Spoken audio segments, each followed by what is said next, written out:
ርዕሰ መስተዳድር ዶክተር ኢንጂነር ነጋሽ ዋጌሾ ባደረጉት ንግግር የተባበሩት መንግስታት ድርጅት ተቋማት ለኢትዮጵያና ለክልሉ ሕዝብ ኑሮ መሻሻልና ማደግ ከፍተኛ አስተዋጽኦ እያደረጉ መሆኑን ተናግረዋል።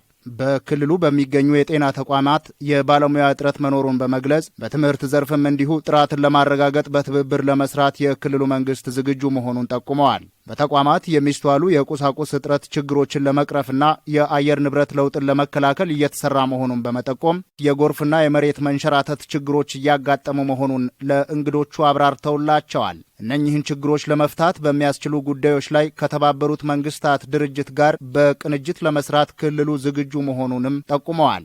በክልሉ ያሉ ምቹ ሁኔታዎችን በመዘርዘር ተግዳሮቶችን ለመፍታት ተቋማቱ ክልሉን እንዲያግዙ ጠይቀዋል።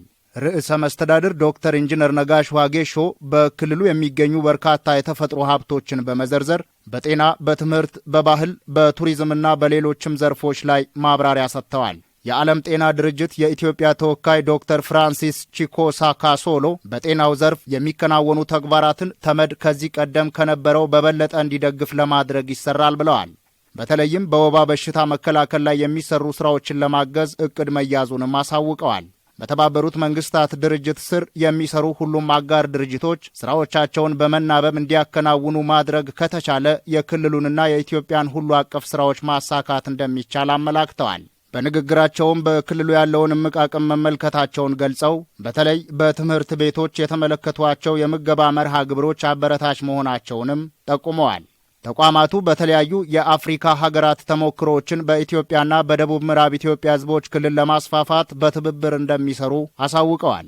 የዓለም ምግብና እርሻ ድርጅት የኢትዮጵያ ተወካይ ኦርላንዶ ሶሳ የአርሶ አደሮችን ገቢና ዘርፉን ለማሳደግ የሚሰሩ ስራዎች ተስፋ ሰጪ መሆናቸውን ተናግረዋል። በዚህም በአሳና በሩዝ ምርት ላይ በክልሉ የሚሰሩ ስራዎችን ተቋሙ እንደሚደግፍ ተናግረዋል። በአካባቢው ከሚገኙ ባለድርሻ አካላት ጋር በመተባበርና ተቋማዊ ውይይት በማድረግ ተግባራዊ ድጋፍን ለማጠናከር ይሰራልም ነው ያሉት።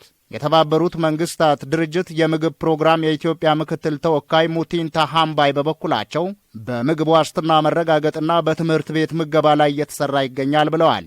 ተቋሙ ትምህርት ቤቶችን በበጀትና በስልጠና በመደገፍ ለውጥ እንዲመጣ ለማድረግ ክልሉን እያገዘ እንደሆነም ተናግረዋል። የዓለም ጤና ድርጅት፣ የተባበሩት መንግስታት የሕፃናት መርጃ ድርጅት፣ የተባበሩት መንግስታት የሰብአዊ ጉዳዮች ማስተባበሪያ ቢሮ፣ የተባበሩት መንግስታት የምግብና እርሻ ድርጅት እንዲሁም ሌሎች የተመድ ተወካዮችና የክልሉ ከፍተኛ አመራሮች በውይይቱ ተሳትፈዋል።